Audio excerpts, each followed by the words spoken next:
எல்லாருக்கும் வணக்கம்.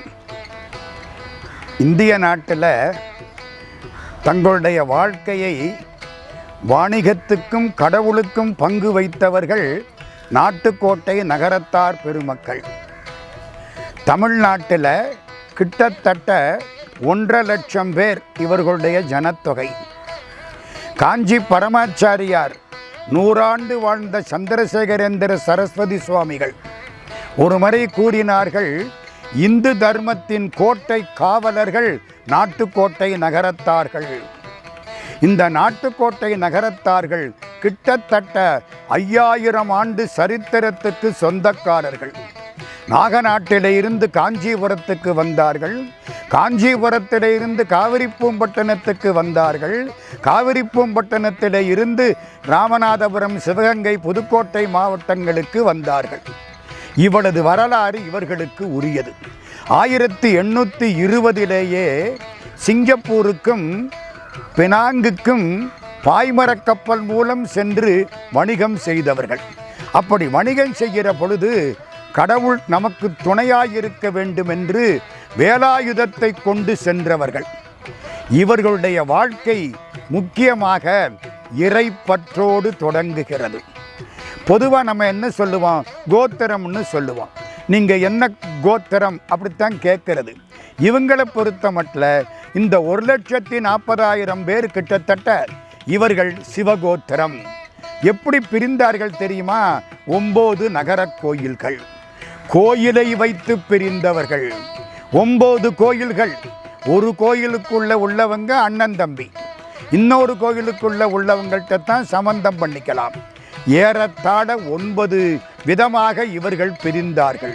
அதாவது குலத்தை ஒட்டி பிரியாமல், கோத்திரத்தை ஒட்டி பிரியாமல், கோயிலை ஒட்டி பிரிந்தவர்கள். அந்த காலத்தில் கோயிலுக்கு நகரம்னு பேர். முக்கட்செல்வர் நகர்வலம் வரற்கே அப்படிங்கிறது சங்க இலக்கியம். நகரம்னா கோயில். கோயிலை வைத்து பிரிந்ததுனாலே இவங்களுக்கு நகரத்தார்கள்னு பேர் வந்துச்சு. இந்த நகரத்தார்களுடைய 9 கோயில்கள் குலதெய்வ கோயில்கள். இளையாத்தக்குடியில் தொடங்கி பின்னால் வந்த பல கோயில்களை சேர்த்து மொத்தம் 9 கோயில்கள் நகர கோயில்கள்னு பேர். இந்த நகர கோயிலில் ஒவ்வொருத்தருக்கும் கல்யாணம் ஆகிற போது அங்கே போய் எழுதி வைக்கணும். கோயில் மாலை வரணும், புள்ளி வரி தரணும். கிட்டத்தட்ட அந்த காலத்திலே கல்யாண பதிவு ஏடுகளாக இந்த ஆலயங்கள் செயல்பட்டு வந்திருக்கின்றன.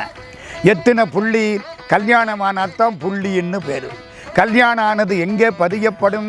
அந்த காலத்தில் அரசாங்கத்தில் போய் பதியறதில்லை, அவங்க கோயிலில் போய் பதிகிறது.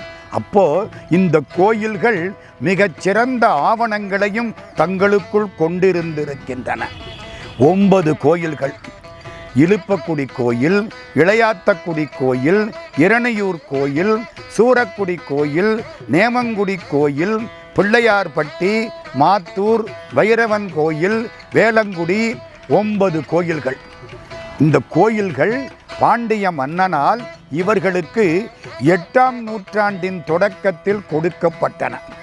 கோயில்கள் சிற்பக்கலை கருவூலங்களாக திகழ்கின்றன, சிற்பக்கலை களஞ்சியங்களாக திகழ்கின்றன. 9 கோயிலும் சிவன் கோயில்கள். இந்த கோயில்களை பற்றி நம்முடைய வருங்கால தலைமுறைக்கு தெரிய வேண்டும்.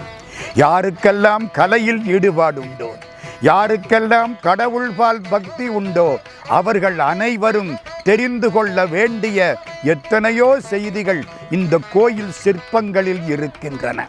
இந்த ஆலயங்களை பற்றியும், இந்த ஆலய சிற்பங்களை பற்றியும், இந்த நகரத்தார் புள்ளிகளை பற்றியும், இவர்கள் பழக்கங்களை பற்றியும், இவர்கள் செய்த திருப்பணி சிறப்பை பற்றியும் எல்லோரும் தெரிந்து கொள்ள வேண்டும் என்பதற்காக இப்பொழுது ஒரு அருமையான நூல் 9 நகரத்தார்களுடைய கோயில்களை பற்றி வெளிவருகிறது.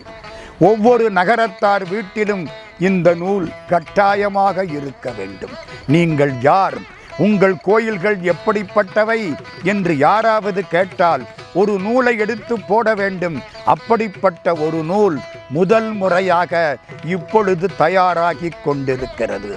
9 கோயில்கள், 9 கோயிலை பற்றிய வரலாறுகள், 9 கோயில் சிற்பங்கள், ஒரு பக்கம் தமிழில் ஒரு பக்கம் ஆங்கிலத்தில். ரொம்ப முக்கியமான செய்தி, இந்த 9 கோயில்களை பற்றிய படங்கள் நிறைய சேர்க்கப்பட்டிருக்கின்றன. இந்த மாதிரி இதுவரை வெளிவந்தது கிடையாது. அப்படி ஒரு அருமையான நூல் இப்பொழுது வெளிவந்து கொண்டிருக்கிறது. விரைவில் இந்த நூல் வெளியிடப் பெறுகிறது. நாட்டுக்கோட்டை செட்டியார்கள் மட்டுமல்ல, யாருக்கெல்லாம் கடவுள்பால் ஈடுபாடுண்டோ, யாருக்கெல்லாம் கலைகளின்பால் ஈடுபாடுண்டோ, யாருக்கெல்லாம் சிற்பங்களை பற்றிய ஈடுபாடுண்டோ, அவர்கள் அனைவரும் இந்த புத்தகத்தை, இந்த நூலை தங்கள் வீடுகளில் வாங்கி வைத்து கொள்ள வேண்டும். இது இந்த நகரத்தார்களை பற்றியும் இந்த நூலை பற்றியும் ஒரு சிறிய முன்னுரை.